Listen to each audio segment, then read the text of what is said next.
আপনারা বলেন তো, আমাদের এই যে আদালতে বিচার হয়, বিচারকরা যে বিচার করে, চোরের বিচার, ব্যভিচারের বিচার, ডাকাতের বিচার, এই যে বিচার করে না, এই বিচারটা কোন আইনে করে? কোরআনের আইনে না ব্রিটিশের আইনে? আপনারা কি এটা জানেন নাকি জানেন না? কিন্তু আমাদের ধর্মপ্রাণ অনেক মুসলমানকে আমি জিজ্ঞাসা করি, ভাই দেশে কোন আইনে বিচার হয়? সোজা আমাকে বলে, কি জানি বাবা, আমরা কি খবর জানি নাকি? জজ সাহেব বিচার করে, আমরা যাই, উকিলে টাকা নেয়।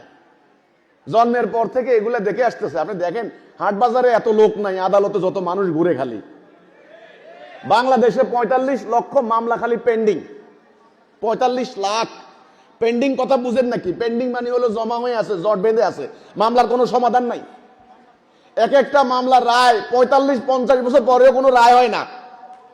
এক ডিসিম মামলার জন্য যায়, সমস্ত জমি বিক্রি করতে করতে ফকির হয়ে যায়। জামাই বোর সাথে সামান্য ঝগড়া হয়েছে, কেরা বুদ্ধি দিছে, মামলা করি দে। নারী শিশু নির্যাতন আইনে মামলা করি দে, বেটা সুজ হয়ে যাবো গা। বুদ্ধি দিছে না? এবার গেছে উকিলের কাছে, উকিলের কাছে গেছে, ভাই আমার হাজবেন্ড আমাকে ঠিক মতো ভাত কাপড় দেয় না, আমি মামলা করুন। মামলা করবেন তো ঠিক আছে, আসেন, ওই কাগজটা নেন, আগে ১০,০০০ টাকা দেন। এই শুরু, স্টার্ট। শুনেন, এরপরে মামলা শুরু হলো। লেখেন, আপনি বলেন আপনার হাজবেন্ড, বলে পুরা লেখছে, উকিলে লিখে ফেলছে, লেখাপড়া এখানে সই দেন। কত পড়েন কি লিখছেন? আরে আপনি কি পড়বেন, মামলা হয়ে গেছে, আপনি খালি আমাকে ফি দিয়ে যান। ওই বেটা খালি আসুক, খালি একবার। তার জামিন নাই, তার কোনো জামিন নাই, ৬ মাসও জামিন হবে না। আমি ওই ব্যবস্থা করে ফেলাইছি, আপনি আমারে আজকে ২০,০০০ টাকা দিয়ে যান, যেদিন হাজিরা, যেদিন তার সমন দিব, সেদিন বাকি টাকা দিবেন। তো এবার মহিলা নাসল বান্দা বয় আসে, পড়েন না কি লিখছেন। লেখছে, বেটা সারা রাত মদ খেয়ে পড়ে থাকে, বাসায় আসে না, অন্য নারীর সাথে সম্পর্ক। ২ নাম্বার, আমারে খালি মারতে মারতে অজ্ঞান করে ফেলাইছে। ৩ নাম্বার।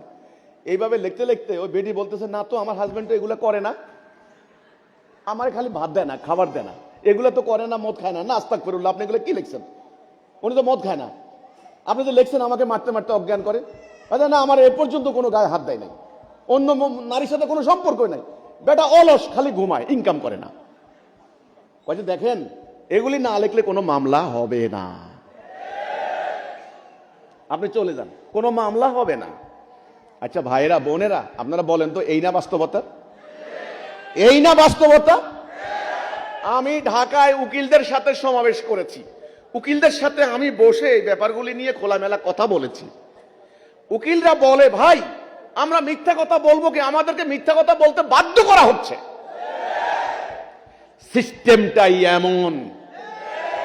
রাস্তা যদি বাঁকা হয়, আপনি কোনোদিন সোজা চলতে পারবেন না।